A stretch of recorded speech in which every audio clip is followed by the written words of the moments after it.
반갑습니다. 여러분께서는 우리의 인생이 너무나 짧다고 생각하지 않으시나요? 아니면 혹시 이곳에 계신 분들 중에 혹시 우리 인생이 너무 길어서 고민하고 계신 분 혹시 있으신가요? 우리의 이 짧은 인생 가운데 어떻게 하면 우리의 기준이 아닌 하나님께서 우리의 삶을 평가하시는 그 기준으로 정말 가치 있고 밀도 있는 인생을 살아갈 것인가를 이 시간을 통해 여러분들과 나누고 싶습니다. 안녕하세요. 저는 예수 그리스도 안에서 여러분의 형제요, 친구로서 이 자리에 서게 된 김윤상이라고 합니다.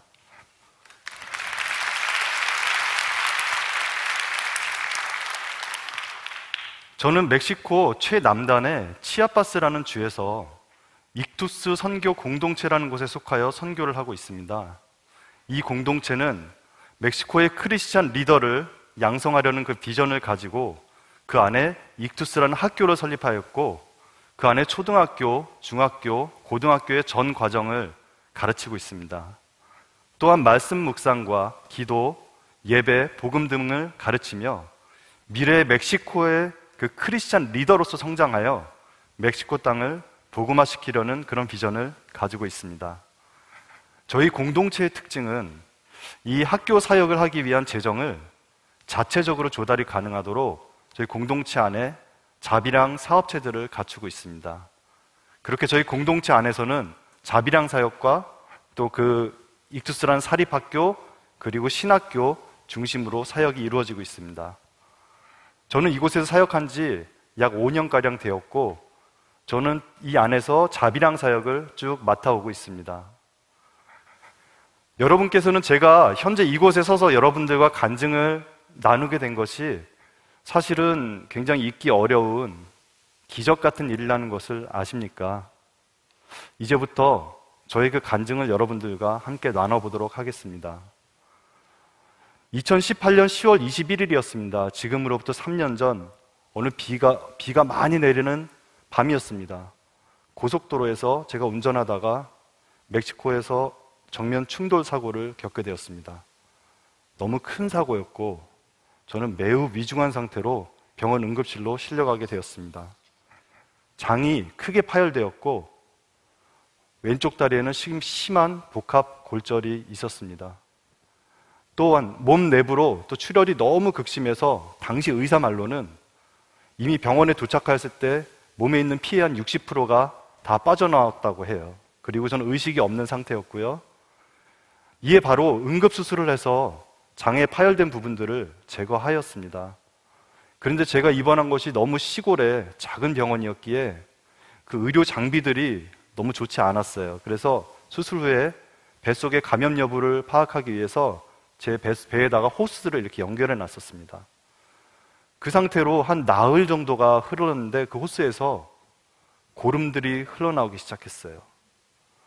그래서 급하게 다시 응급 재수술에 들어가게 되었는데 첫 번째 수술에서 그 파열됐던 모든 부분들이 깨끗하게 제거되지 않고 파열된 부분들이 남아 있었던 것이에요. 뱃속은 이미 감염이 너무 심해져서 복막염이 있었고 더 나아가 폐렴과 폐혈증까지 겹치면서 저의 생존 가능성은 매우 희박한 상태가 되었었습니다. 아니 의사들은 의학적으로 살아날 가능성이 없다고 하는 지경에까지 이르게 되었습니다. 이 감염이 저는 폐에까지 이제 전이가 되었고 이제는 의사들이 저의 폐도 더 이상 기능을 할 수 없다고 하였습니다. 그래서 그 폐에 고인 물을 빼는 시술까지도 진행을 했었습니다. 이런 상태로 24일을 의식이 없는 채로 중환자실에 누워 있었고 그 병원에서도 가장 알아주는 가장 위중한 환자로 있었습니다. 이처럼 저의 생명 자체가 너무 위중한 터라서 사고 때 다쳤던 그 다리는 사실상 그대로 방치된 채 그 시간들을 지나다가 사고 후 한 37일째가 되어서야 겨우 다리 수술을 할 수 있었습니다. 제가 나중에 깨어나 전해 들은 이야기들이지만 그 제가 의식이 없던 그 시간들을 보내던 가족들은 정말 절망적인 시간의 터널을 지났어야 했습니다.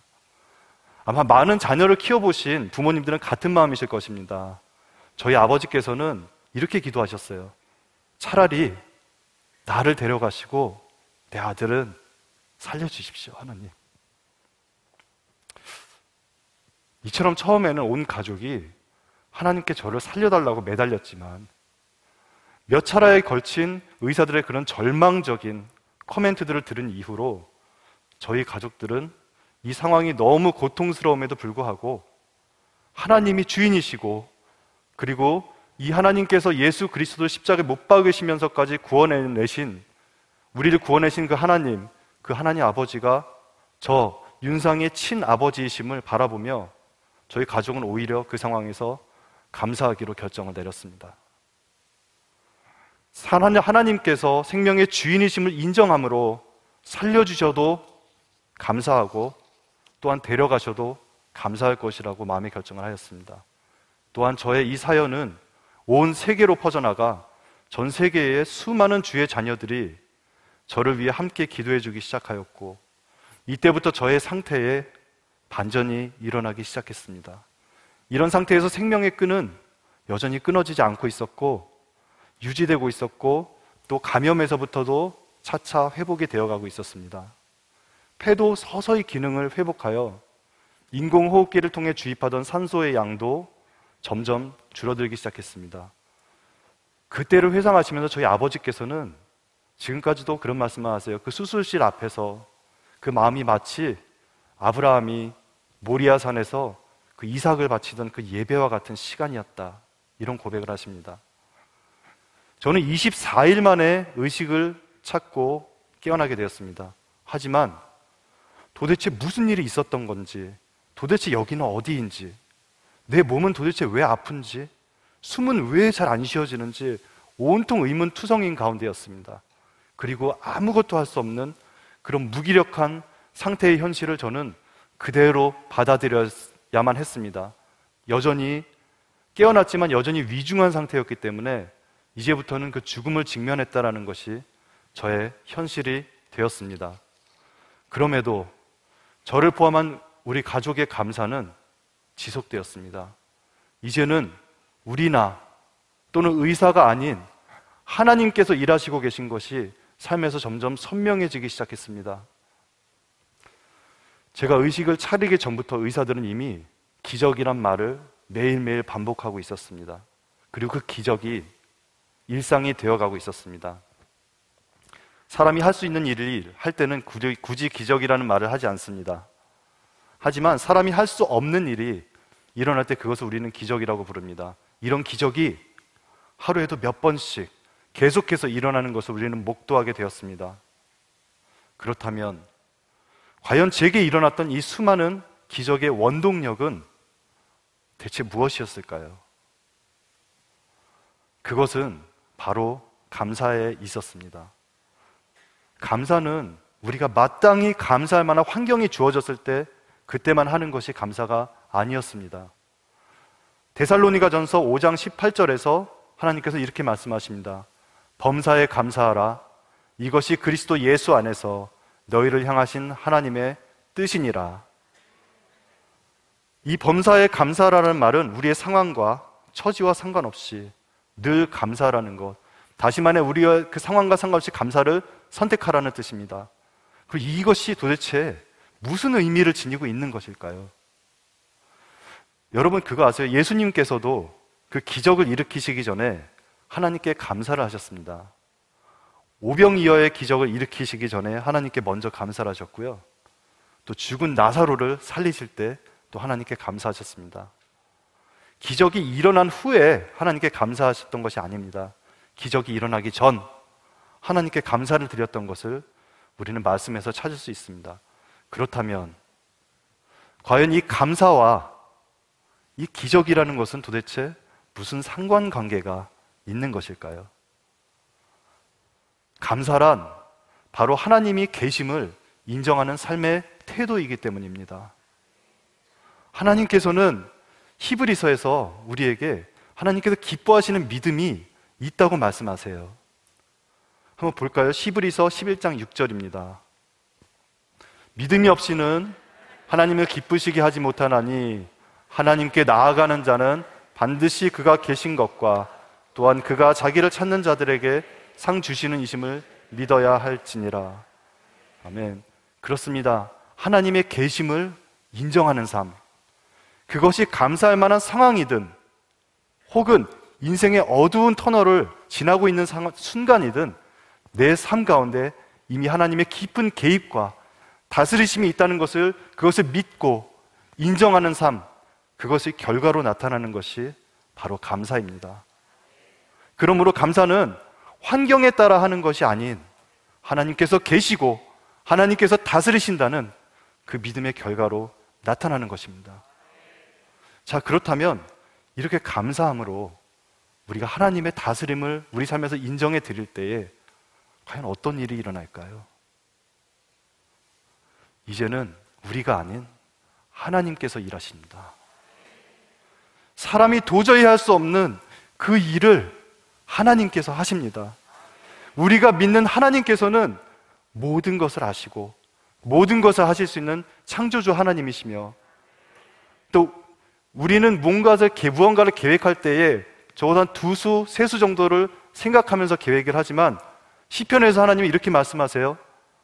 하나님은 그 수가 바닷가의 모래알보다 많으시다고 하십니다. 이분이 우리를 도우실 때 정말 우리의 삶은 풍성한 기적으로 가득할 수 있습니다. 제가 사고가 나던 무렵 과테말라에서 선교사로 계신 저희 아버지께서는 미국의 LA와 뉴욕에서 마침 세계 선교사 대회를 마치셨을 때였습니다. 그때 거기서 제 사고 소식을 접하시고 바로 그곳에 계셨던 전 세계의 선교사님들께 바로 기도 부탁을 요청드렸습니다. 또한 제 사연을 가지고 전 세계에 그 외에도 수많은 분들께서 당시 정말 눈물로, 전심으로 기도해 주셨습니다. 저에겐 의식도 없었던 24일의 경험이었지만 하나님께서는 그 시간 동안 엄청난 회복을 이루셨습니다. 제가 깨어났을 때 절 위에 기도해 주셨던 수많은 분들의 격려 메시지들과 음성 메시지, 영상들이 저에게 와 있었습니다. 제가 본 적도 없고 알지도 못했던 그분들께서는 오히려 격려보다도 오히려 그분들의 간증을 저에게 많이 보내주셨어요. 어떤 분은 이런 말씀하셨어요. 선교사님, 제가 요즘 신앙생활에 슬럼프가 와가지고 정말 믿음이 많이 흔들리고 그리고 너무 힘든 가운데 있었는데 선교사님을 위해 중보하면서 저를 다시 회개하게 되고 제 신앙이 온전히 다시 회복되었습니다. 그래서 너무 감사합니다. 어떤 교회에서는 이런 메시지가 왔어요. 저희 교회는 성도들이 하나 되지 못하고 많은 어려움 가운데 있었어요. 근데 선교사님의 기도 제목을 놓고 우리 성도들이 함께 기도하면서 교회가 다시 하나 되고 회복이 되었습니다. 또 어느 기독교 대학 교수 모임에서는 이런 메시지를 받았어요. 선교사님의 기도 제목을 접하고 교수들이 함께 기도하면서 다시 하나님께서 학교를 세우신 목적과 선교를 향한 열정을 회복시켜 주셨습니다. 심지어 제 평생 한 번도 가보지 못한 러시아란 나라, 그 러시아의 현지 교회에서는 저를 위해 온 교인이 40일간 금식하며 릴레이 기도를 했습니다. 그리고 그 간증으로 교회가 다시 주님께 부르짖고 기도하게 해줘서 너무 고맙다, 이런 연락도 받았습니다. 제가 한국의 병원에 치료차 그때 입원해 있을 때 어떤 모르는 분한테 전화를 받았어요. 안녕하세요. 저는 미국의 캘리포니아에서 온 사람인데 제가 선교사님 병실에 좀 혹시 방문을 좀 해도 되겠습니까? 오십시오. 그래서 이분이 오셨습니다. 그래서 제가 오신 김에 저를 위해서 기도를 좀 짧게라도 해주세요, 이렇게 부탁을 드렸더니 이분이 선교사님, 제가 너무 기도해드리고 싶은데 요즘 제가 기도만 하면 너무 눈물이 나가지고 제가 민망해서 기도를 할 수가 없습니다. 죄송합니다. 그러면서 그분의 사연을 말씀하시더라고요. 이분께서 저는 말기 암 환자였습니다. 그리고 이 암이 폐에까지 전이가 돼서 너무나 힘든 그런 상태였습니다. 제가 미국에 있을 때 제 이 병 때문에 하나님께 기도했지만은 그때 제가 선교사님의 이 기도 제목을 받게 돼서 매일 새벽에 새벽 기도에 가서 선교사님을 위해서 기도했었습니다. 그러다가 제가 한국에 이번에 암 검사를 받으러 들어왔는데 조금 전 주치의가 저한테 확인해 주었습니다. 그 암이 완치되었습니다라고. 그래서 이분께서 그 소식을 저한테 알려주시고 싶으셔서 제 병원까지 그때 오셨었어요. 그리고 어떤 경우는 이런 경우도 있었어요. 제가 병원에 입원해 있는데 어떤 분이 찾아오셨어요. 저를 위해서 이전부터 기도 제목들을 보시고 열심히 기도해 주셨던 분이셨어요. 너무나 감사했죠. 근데 이분이 오시고 인사하시고 이제 가시면서 부탁을 하나 하시는 거예요. 무슨 부탁이십니까? 선교사님, 지금까지 나온 병원비를 제가 다 결제하고 가겠습니다. 그러실 필요 없습니다. 괜찮습니다. 저를 위해 그동안 기도해 주시고 마음 써주신 것만 해도 너무너무 감사합니다. 그랬더니 이분이 아니요, 제가 꼭 결제할 수 있게 해주세요. 하나님이 저한테 마음을 주셨고 하나님이 저한테 말씀하셨어요. 제가 꼭 결제해야 됩니다. 제발 그렇게 하게 해주세요. 이분이 가셔서 크레딧 카드로 그것을 결제를 하셨어요. 중간에. 그러고 가셨습니다. 그리고 며칠 있다가 이분이 다시 오셨어요. 다시 오셨어요. 그러더니 선교사님, 하나님이 말씀하신 금액이 있는데 그때 병원비가 너무 적게 나왔어요. 그래서 제가 나머지 현금으로 해서 선교사님도 헌금으로 드리려고 가지고 왔습니다. 괜찮습니다. 정말 괜찮습니다. 그럼 제가 마음만 받겠습니다. 아니요, 선교사님 받으셔야 됩니다. 하나님이 저한테 시키신 일입니다. 하나님이 하셨기 때문에 정말 제가 순종해야 됩니다. 꼭 받아주십시오. 이렇게 하시고 저한테 그 헌금을 하시고 돌아가는 엘리베이터에서 제가 그때 너무 그게 감사해가지고 제가 이번에 한국 들어왔을 때 이분께 연락을 드리고 식사를 하면서 한번 이렇게 만나 뵀어요. 그랬더니 그 당시 얘기를 하시는 거예요. 선교사님, 그때 하나님이 저한테 헌금하라 그러셨는데 사실은 제가 돈이 없었어요. 그래서 제가 신용카드로라도 결제하려고 그렇게 하고 찾아갔던 겁니다. 그런데 어떤 일이 일어났는지 아세요, 선교사님? 제가 선교사님께 그 마지막 하나님 말씀을 헌금을 드리고 나오는 그 순간 병원의 엘리베이터에서 전화 받았습니다. 전혀 생각하지도 못했던, 상상하지도 못했던 그런 돈이 그날 제 구좌에 그냥 떨어졌어요.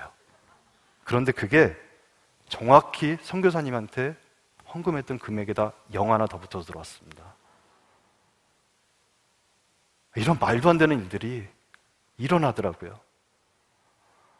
이처럼 수많은 회복과 감사의 메시지들이 저를 알지 못하는 분들로부터 와 있었고, 어쩌면 이 멕시코 시골에 그 이름도 없는 한 선교사가 그냥 선교하다 교통사고 나서 죽었대더라, 이렇게 끝나고 별일 아니게 넘어갈 수도 있는 이 저의 사건을 통해 하나님께서는 전 세계의 수많은 회복들을 동시에 이루어내셨습니다. 나중에 제 병실에 문병 오셨던 친한 친구의 어머니가 그러시더라고요. 윤상아, 네가 서서 한 일보다 누워서 한 일이 더 많네. 왜 웃으시는 거지? 서서 한 일보다 누워서 한 일이 더 많네. 그렇게 말씀하셨습니다. 그때는 정말 농담처럼 웃으면서 지나갔습니다. 그런데 돌아서 생각을 해보니 정말 제 평생을 들여서 할 수 없는 그 일을 하나님께서 하시니까 정말로 그 짧은 시간, 제가 누워있던 그 짧은 시간에 하나님께 전 세계를 아울러서 하셨습니다. 저는 그때 깨달았습니다. 사역의 주체는 내가 아니구나. 하나님이 하셔야 하는 것이구나. 내 힘으로 내 평생의 노력과 희생을 다 드려도 이룰 수 없는 그 일을 하나님께서 하시니까 정말 한순간에 그것을 이루어내시는구나. 그럼에도 불구하고 많은 경우 하나님께 전심으로 기도하고 간구함에도 사실 우리 주변의 가족이나 지인들 또는 선교사님들이 안타깝게도 결국 이 땅을 떠나기도 합니다. 그렇다고 하여도 하나님의 선하심에는 변함이 없고 우리는 그것을 반드시 인정해야만 합니다. 우리의 생명에 대한 하나님의 그 주권과 다스리심을 우리는 명확히 인정해야만 합니다.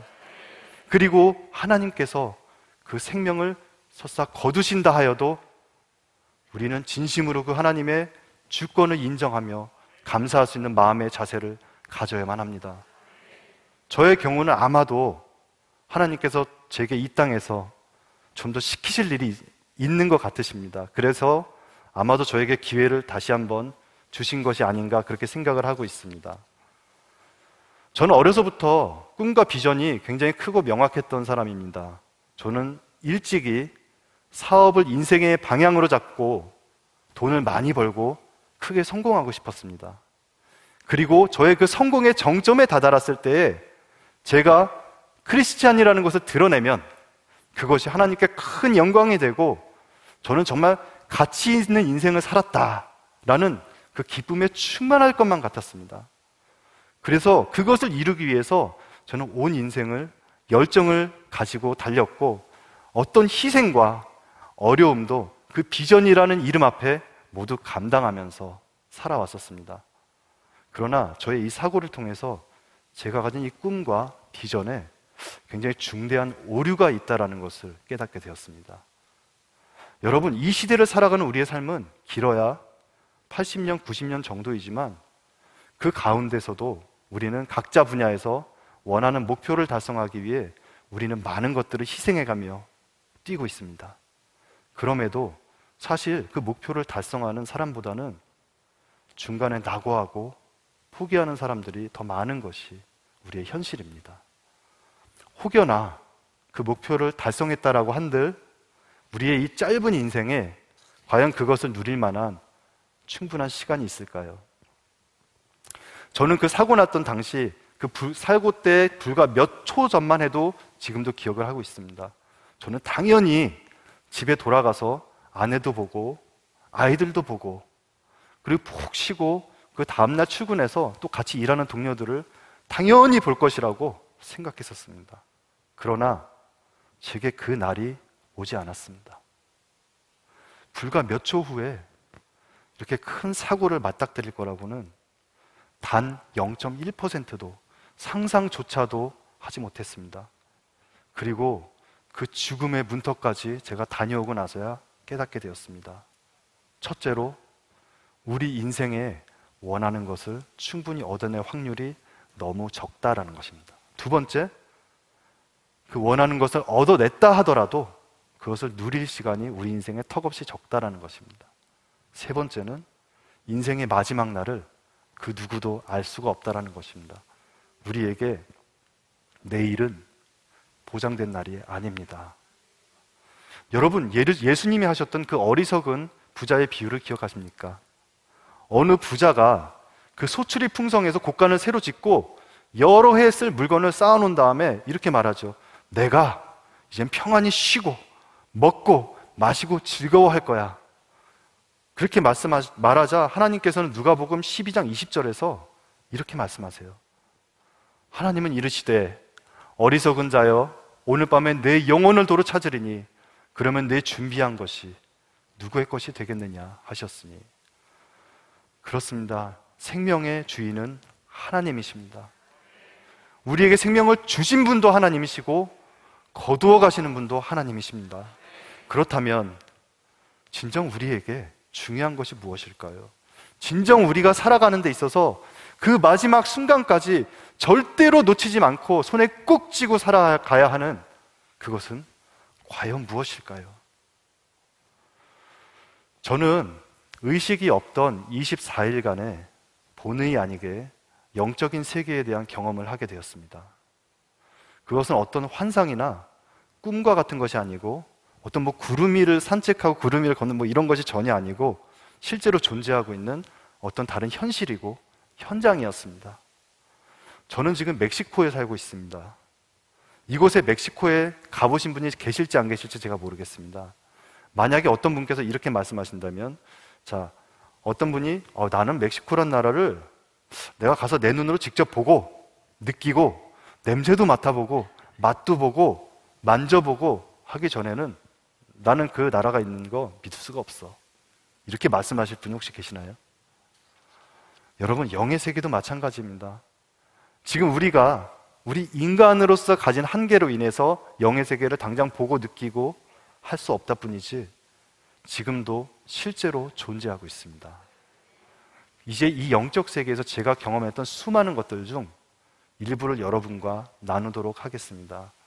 저는 이 영적인 세계에서 어떤 건물 안에 갇혀 있었어요. 제가 듣기가 2층, 3층 정도 됐던 건물이었던 것 같아요.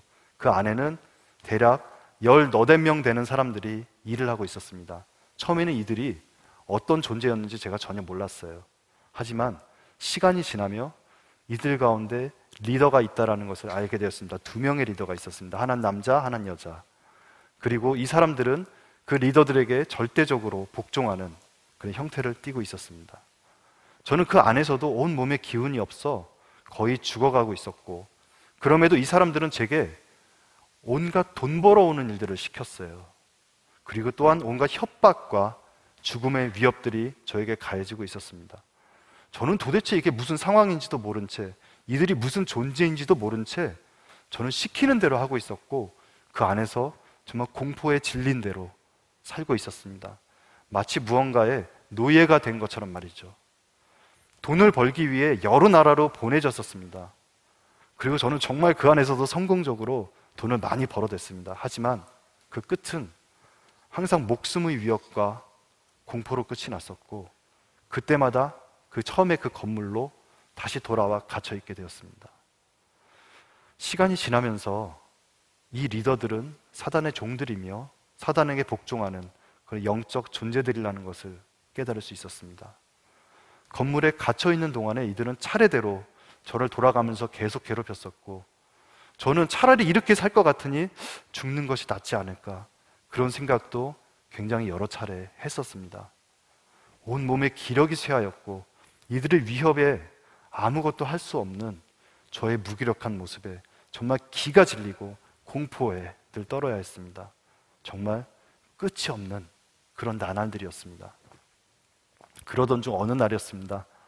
하늘에서 이렇게 한 줄기 빛 같은 것들이 들어왔어요.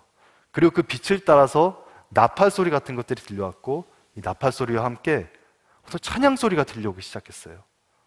그때 제가 비로소 뭔가 깨닫기 시작했습니다. 그래, 나는 예수님을 믿는 사람이었지, 정말 목소리도 나오지 않고 몸도 움직여지지 않았습니다.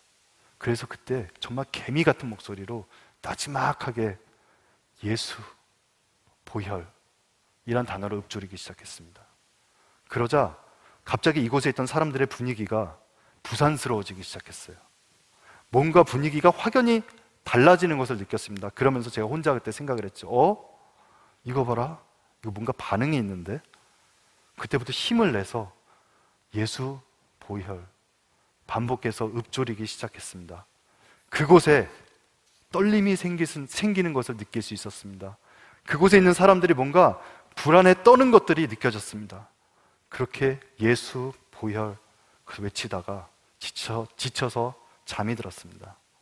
그때 그곳의 리더들이 그곳에 있는 아랫사람들을 모두 모아다가 엄청나게 혼을 내는 소리를 누워서 듣게 되었습니다. 뭐라 그러냐면요, 제가 도대체 어디서 저 주문을 배워왔느냐고, 도대체 저 주문을 어디서 듣고 왔냐고, 그러면서 그 밑에 사람들에게 그 누구도 근처에 얼씬거리지도 못하게 만들고, 그 누구도 저 사람에게 아무 말도 할 수 없게끔 철저히 감시하라고 그렇게 명령하는 것을 듣게 되었습니다. 그 이후에 제가 있던 자리에 온 사방은 라디오, 카메라, 이상한 도구들로 해가지고 그 감시기구들로 꽉 채워졌었어요.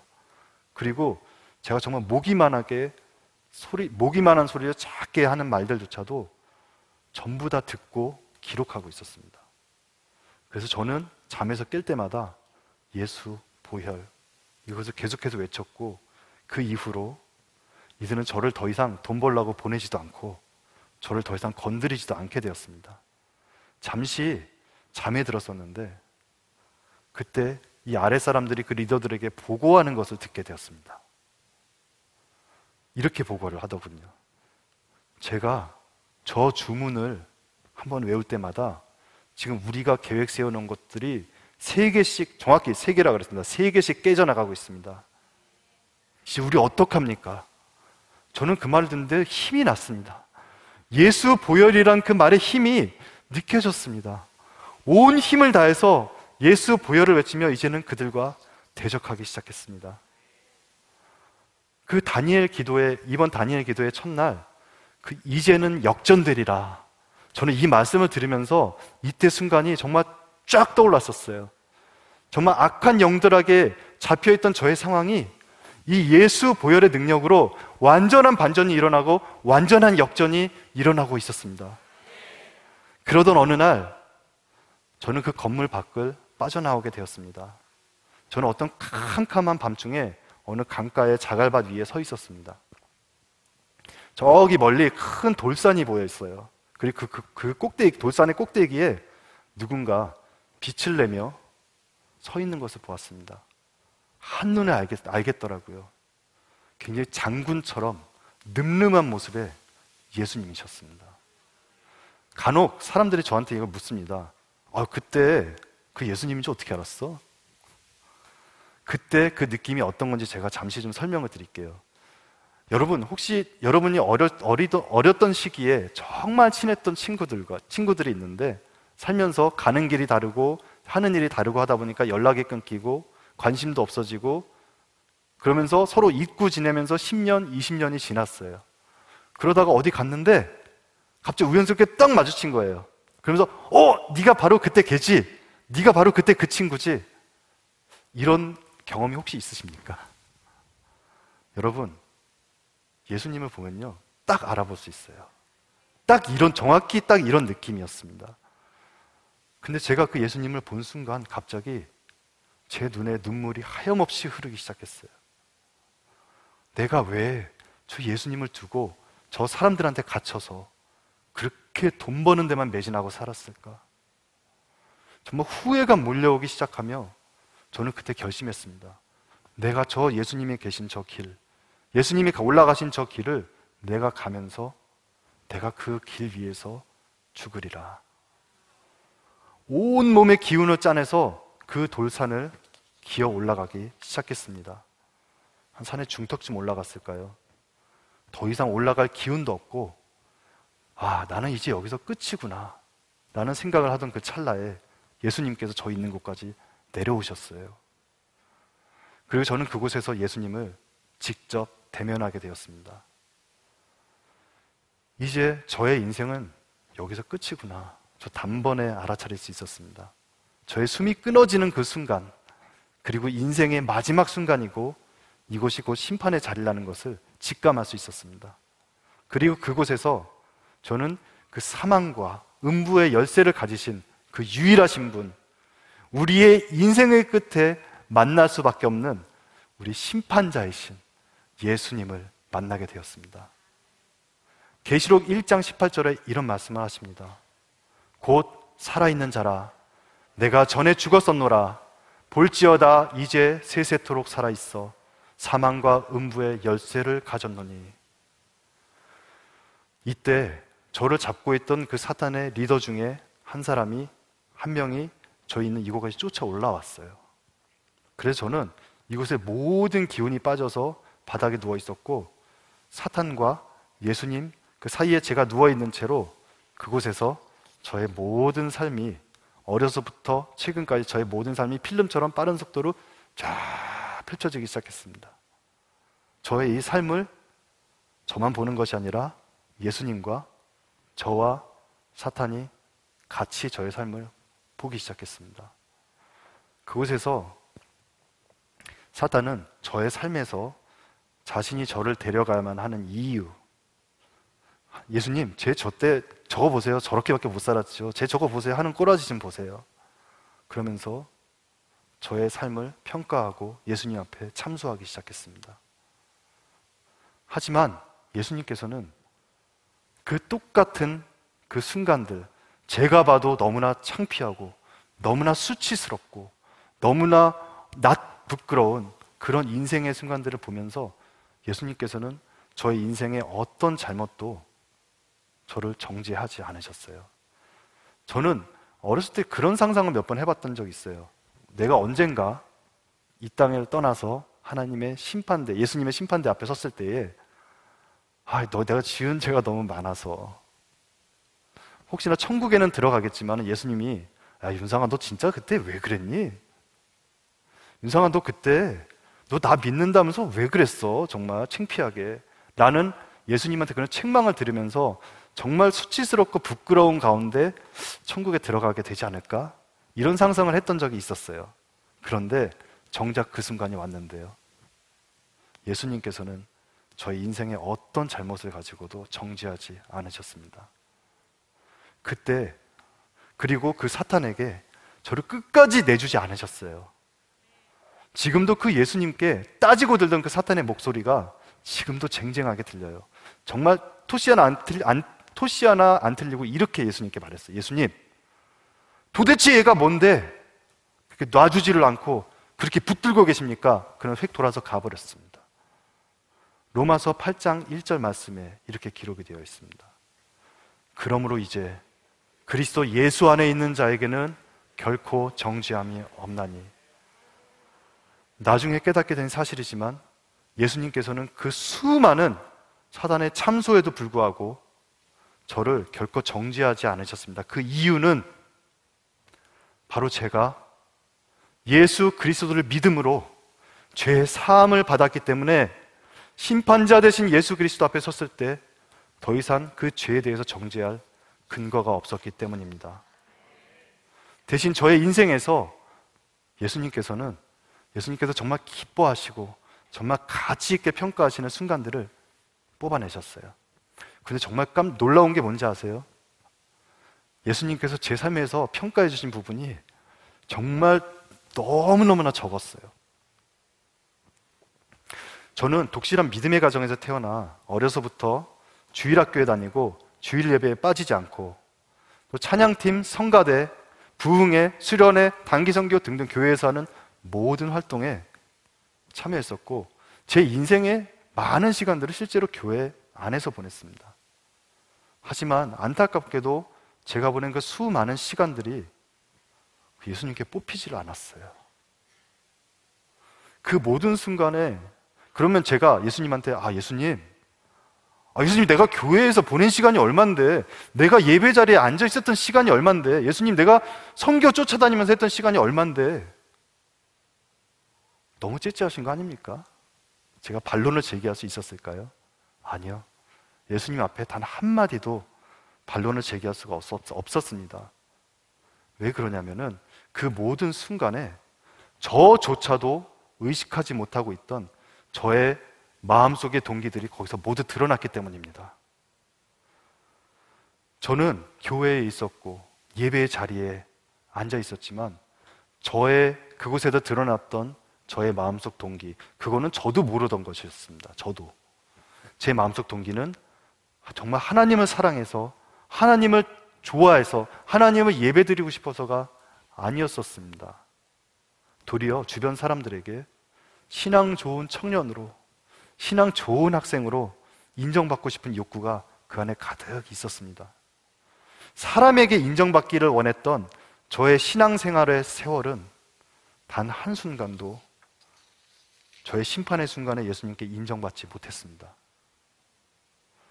로마서 2장 16절에 이렇게 말씀하십니다.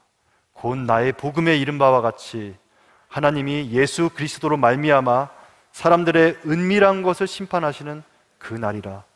이 심판의 날이 저에게 왔을 때에 그 은밀했던 것, 저조차도 의식하지 못했던 그 은밀했던 저의 마음속에 삶의 그 모든 동기들이 그 앞에서 드러났습니다. 그런데 오히려 여러분, 예수님께서 정말 가치 있다고 뽑으셨던 순간들이 어떤 것들이 있었는지 아세요? 그 시간들 중에는 제 삶에서 정말 가장 어렵고 가장 힘들고 절망적이었던 상황들이 그 안에 포함되어 있었어요. 예를 들면은 제가 사업을 하다가 모든 돈을 다 잃은 적이 있었어요.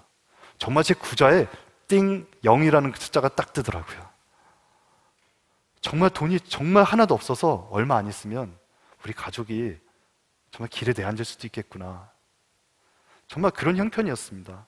정말 그 당시 되는 일이 하나도 없고 정말 어디 의지할 곳도 없는 그런 상황이었습니다. 그때 집에 돌아오면 정말 무릎이 저절로 꿇리고 하나님께 간구하게 되었습니다. 하나님, 저 제발 살려만 주세요. 제발 우리 가족 살려만 주세요. 제발 좀 도와주십시오.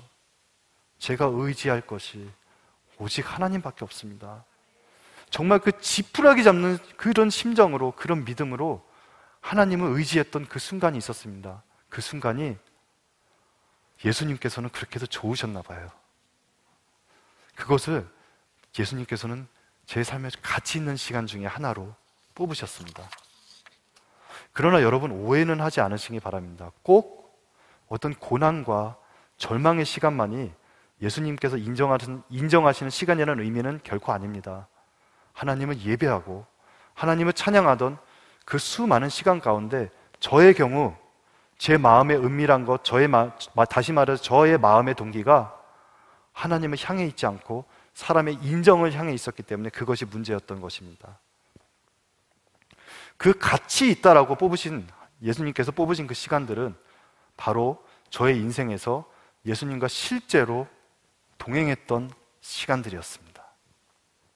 그러면 어떻게 하면 우리의 삶에서 예수님과 동행이 가능할까요? 과연 어떤 순간이 과연 예수님께 그 우리의 마지막 때에 그 동행의 순간으로 인정이 되어질 수 있을까요? 그것은 예수 그리스도께서 온전히 나의 삶의 주인으로서 인정해드리던 순간들이었습니다. 저의 경우 모든 것이 평안하고 모든 것이 잘 되고 하던 그때에도 정말 예수님을 제 삶의 주인으로 온전히 인정해드렸었으면 너무나 좋았을 뻔했지만 저는 그러지 못했어요. 그러다 보니까 내가 할 수 있는 것이 아무것도 없고 정말 의지할 것이 아무것도 없고 무기력하고 절망스러웠던 그 순간, 그때 예수님을 잡았던 그 순간들, 그때가 돼서야 저는 예수님을 제 삶의 주인으로 인정했었더라고요. 그 순간이 되어서야 예수님을 제 삶을 다스리는 분으로 인정했었더라고요. 바로 이 예수 그리스도를 온전히 삶의 주인으로 인정해드리는 이 순간들, 바로 이 순간들이 예수 그리스도와의 동행의 핵심이 되어집니다. 이 일이 있고 나서부터 저의 삶의 목표는 어떻게 되었을까요? 저의 삶의 목표는 바로 예수 그리스도와의 동행이 되었습니다. 왜냐하면 그것만이 심판의 그 날에 예수님께서 인정해 주시는 유일한 가치이며 어떤 다른 여러 가지 가치들 중에 좀 더 나은 가치가 아니고요, 오로지 이것만이 인생의 진정한 가치가 있는 것이기 때문에 그렇습니다. 예수 그리스도를 나의 주로, 나의 왕으로 인정해드리고 나의 생각과 주장을 그 앞에 내려놓고 예수 그리스도의 말씀을 존중해드리는 그런 삶에 관심을 갖게 되었습니다. 솔직히 말해 예수님은 우리가 하고 있는 일의 성공과 실패에는 그렇게 큰 관심이 있으신 것 같지는 않으세요. 오히려 예수님은 우리의 삶에 그것이 성공하든 실패하든 우리의 삶에서 함께 거하기를 원하시고 우리의 삶에서 함께 동행하기를 원하십니다. 보통은 일반적으로 이런 마지막 숨을 거둘 때 이런 심판의 자리까지 누군가 가게 된다면 그 다음에 심판의 판결이 내려지고 그 다음에 영원한 세계가 갈라지겠죠. 하나님의 나라로 가든 아니면 사탄에게 끌려서 영원한 형벌 가운데로 가든 결정이 내려질 텐데 저의 경우는 좀 특별하게 예수님을 만난 그 이후에 제가 갇혀 있었던 그 건물로 또 다시 돌아오게 되었어요. 그리고 이제는 더욱 힘을 얻어서 예수, 보혈, 그리고 이젠 구원까지 그곳에서 외치기 시작했습니다. 곧 예수 그리스도의 보혈의 능력에 힘입어서만 우리는 사단이 잡고 있는 그 권세를 깨뜨리고 예수 그리스도께 붙잡힌 바가 되고 구원까지 이르게 된다라는 것을 저는 현실로 그때 깨닫게 되었기 때문입니다. 그 안에서 예수, 보혈, 구원을 외치며 이제는 자신 있게 영적 전쟁을 치르기 시작했습니다. 사단의 계획들이 무너져가는 것을 눈으로 보고 제게 아무 힘도 실질적으로 쓰지 못하는 것들을 그곳에서 경험하게 되었습니다. 눈만 뜨면 이런 영적 전쟁을 치르다가 또 지쳐서 잠들곤 했습니다. 어느 날이었습니다. 정말 사탄이 그 리더 중에 한 명이 저의 건너편 침대에 걸터 앉아서 제게 말을 건네었습니다. 우리 이제 그만합시다. 이제 그쪽도 그만하시고 저희도 이제 그만할게요. 이렇게 얘기하더라고요. 그런데 그 말 듣고 나니까 내가 이겼구나. 내가 승리했구나. 그러면서 저는 그것에 내고하지 않고 계속 예수, 보혈, 구원을 외치게 되었습니다. 그러면서 실제로 저의 현실에 깨어나게 되었습니다. 제가 깨어나던 그 순간의 영상을 이제 잠깐 틀어드리도록 할 텐데요. 제가 사실 그 영상이 너무 못생겨서 좀 고민을 참 많이 했습니다.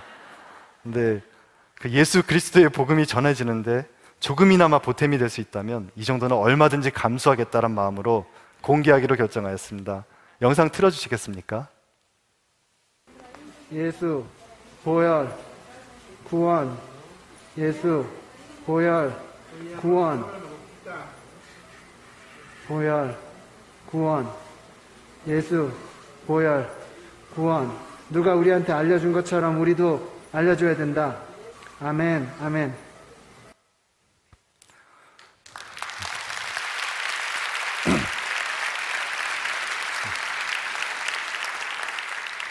당시 제가 목에 당시 현실이 어디가 현실인지 구분이 안 되는 상태에 딱 깨어나자마자 그냥 예수 보혈 구원을 외치고 있었어요.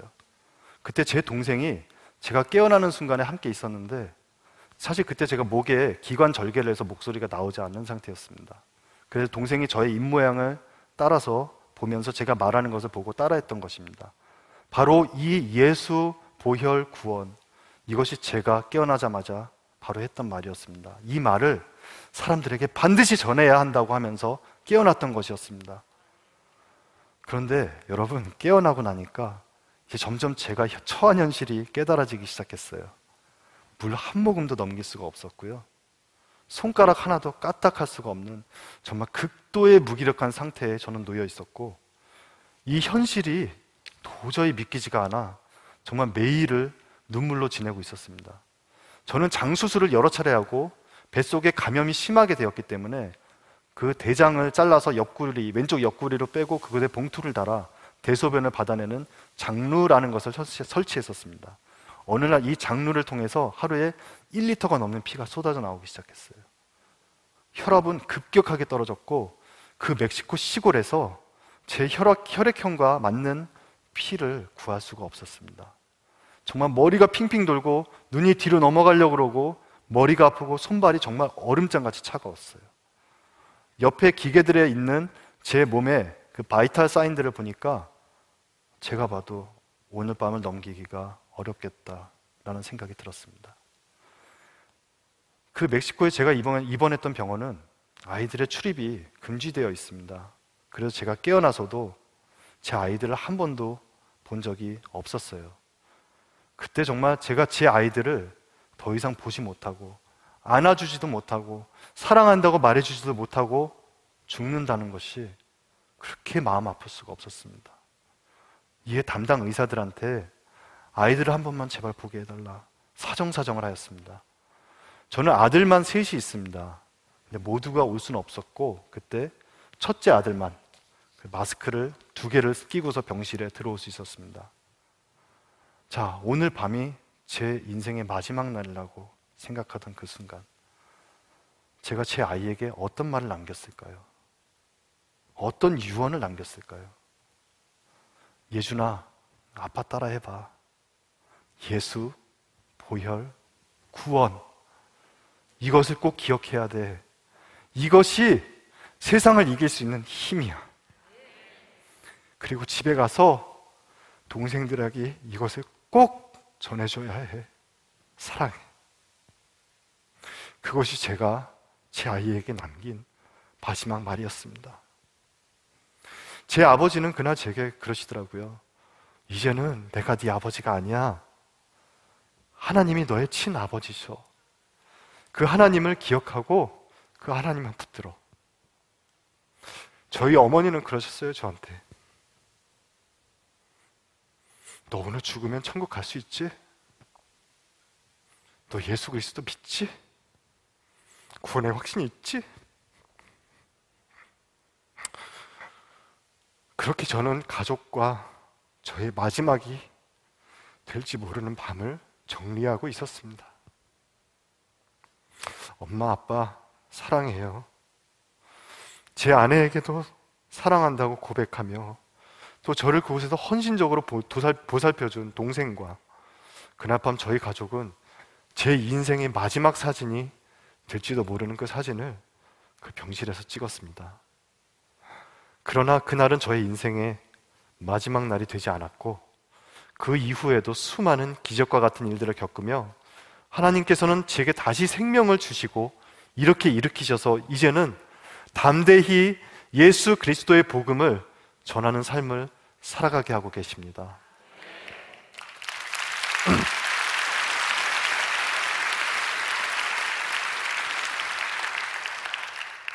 여러분, 우리의 인생은 생각보다 길지 않습니다. 건강하게 장수한다고 해도 90년 남짓되는 인생을 어떻게 하면 우리가 더욱 가치 있게, 더욱 밀도 있게 살아갈 수 있을까요? 이 얼마 되지 않는 인생 가운데 우리는 이루고자 하는 그 꿈과 비전을 가지고 그것을 이루기 위한 많은 노력과 희생을 마치 당연한 것처럼 여기고 살고 있습니다. 하지만 여기는 우리가 간과하고 있는 큰 오류가 있더라는 것을 기억하셔야만 합니다. 첫째는 우리의 짧은 인생 가운데 이것을 이루는 사람이 매우 적다라는 것이고, 두 번째는 이것을 이룬다 하여도 누릴 시간이 없다라는 것입니다. 세 번째는 우리의 인생이 언제가 마지막이 될지는 아무도 알 수 없다라는 것입니다. 그렇다면 우리에게 허락된 오늘 하루란 이 축복된 시간을 어떻게 보내야 할지 우리는 좀 진지한 고민을 해봐야 되지 않겠습니까? 제가 이 사건을 겪으며 하나 확실해진 것은 오늘이 내게 허락된 마지막 날이라고 한다면 저는 가장 가치 있는 것, 아니 유일하게 가치 있는 그것, 곧 예수 그리스도와의 동행을 선택하겠습니다. 이 예수 그리스도와의 동행이 실질적으로 우리의 삶에 실현되기 위해서는 우리가 알아야 될 것들이 몇 가지가 있습니다. 첫 번째, 예수 그리스도의 그 보혈의 능력을 믿는 것입니다. 오로지 예수 그리스도의 보혈에 의해서만 우리는 그 거룩하신 하나님 앞에 나아갈 수 있으며 우리의 삶에 그 하나님의 임재와 영광이 있을 수 있습니다. 예수님의 보혈은 우리에게 그 어떤 것, 그 율법도, 그 선지자도 우리에게 가져다 줄 수 없었던 바로 그 죄 사함을 우리에게 가져다 주고, 이 죄 사함이 이루어졌을 때만이 우리는 우리의 하나님 앞에 나아가서 우리의 왕을 뵐 수 있는 것입니다. 둘째는 우리의 삶에서 감사함이 넘치게 하는 것입니다. 감사는 우리의 처해진 환경에 좌우되는 것이 아닙니다. 감사는 하나님의 계심을 인정하는 믿음의 열매인 것입니다. 그러므로 우리의 상황과 관계없이 감사할 때에 우리는 곧 우리의 삶을 실질적으로 다스리시는 하나님의 권능을 인정하는 삶을 살아갈 수 있습니다. 그 전지전능하신 하나님께서 우리의 삶을 진정 다스리신다면 우리의 삶은 어떤 일들이 일어날까요? 다만 이 일은 그 인격적이신 하나님을 우리 삶에서 정말 감사함으로 높여드리고 인정해드릴 때, 그런 때에만 일어날 수 있습니다. 세 번째입니다. 이것은 정말 여러분께서 꼭 기억해 주셨으면 좋겠습니다. 반드시 기억해 주셨으면 좋겠습니다. 우리 인생의 마지막에 반드시 직면하게 될 심판조로서의 예수님이 가지신 그 기준을 이해하는 것입니다. 제가 경험한 것은 저만의 특별한 경험이 아니라 지금 이곳에 계신 모든 분들, 혹은 이곳에 계시지 않는 분들, 혹은 살면서 예수란 이름 한번 들어보지 못하고 교회 문턱 한번 밟아보지 못한 그 모든 사람들을 포함해서 이 모든 인생들은 머지않은 시간 내에 예외 없이 반드시 직면하게 될 현실입니다. 모든 사람의 그 인생의 마지막 순간에 반드시 심판자 대신 예수님을 대면하게 될 것입니다. 그리고 그 순간 사탄은 그 사람을 데려가기 위해 그 옆에서 열심히 참수할 것입니다. 거기서 예수 그리스도께서 우리를 사탄에게 내주지 않고 우리를 붙잡으시는 그 기준은 과연 무엇일까요? 요한복음 3장 18절 한번 보시겠습니다. 그를 믿는 자는 심판을 받지 아니하는 것이요 믿지 아니하는 자는 하나님의 독생자의 이름을 믿지 아니함으로 벌써 심판을 받은 것이니라. 그렇습니다. 그 기준은 바로 예수님을 그리스도로 믿는 믿음입니다. 예수 그리스도께서 내 죄를 대신하여 십자가에서 죽으시고 또 부활하시고 지금도 살아계심을 믿는 그 믿음인 것입니다. 이것을 꼭 기억하셨으면 좋겠습니다. 오직 예수 그리스도를 믿음으로 인한 그 죄의 사함만이 우리의 인생의 마지막에 겪을 심판에서 우리를 건져낼 수 있습니다. 다른 길은 없습니다. 다른 신도 없습니다. 오직 예수 그리스도밖에 없습니다. 사도행전 4장 12절에 이렇게 말씀하십니다. 다 같이 읽어보시겠습니다. 다른 이로서는 구원을 받을 수 없나니 천하 사람 중에 구원을 받을 만한 다른 이름을 우리에게 주신 일이 없음이라 하였더라. 나를 구원하신 예수 그리스도, 곧 나를 죄에서 구원하시고 또한 삶에서도 전인격적으로 구원하시기 원하시는 그분과 여러분 오늘 하루 정말 동행하고 싶지 않으십니까? 이 예수 그리스도와의 동행하는 순간순간만이 우리가 그 예수님을 만나는 심판대 앞에서 가치 있게 인정되어지는 그 시간이 됩니다. 우리의 삶을 그 예수 그리스도의 동행으로 가득 채울 때만이 진정 우리의 삶은 가치 있어지고 그것이 짧은 시간일지어도 우리는 그 밀도가 높은 그런 인생을 살아갈 수가 있습니다. 누가 이 예수 그리스도의 동행으로 우리의 삶을 밀도 있게 채워나가시겠습니까? 그렇다면 오늘 누가 하나님께 이렇게 기도하시겠습니까? 우리의 인생이 길지 않은 것을 깨닫게 하시고 나를 계수하는 그 지혜를 우리에게 허락하시사 제게 허락하신 오늘 하루의 삶이 예수 그리스도의 가치로 가득 차도록 은혜 내려주시옵소서. 이 예수 그리스도의 보혈을 의지하여 우리의 왕 되신 하나님의 보좌 앞에 우리가 나아가오니 그 얼굴을 나를 향하여 드사 그 독생자 아들 그 예수 그리스도의 의로 나를 더딥히시고 삶에 감사함이 넘치게 하여 주사 하나님의 그 왕되심과 다스리심을 나의 삶에서 인정하고 높여드리며 하나님과 동행하는 시간으로 저의 삶을 가득 채워주시옵소서. 저는 이 자리를 빌어 이 자리에 살아서 제가 이 자리에 살아서 서 있기까지 정말 함께 기도해 주시고 수고해 주시고 격려해 주신 수많은 모든 분들께 감사의 인사를 전하고 싶습니다.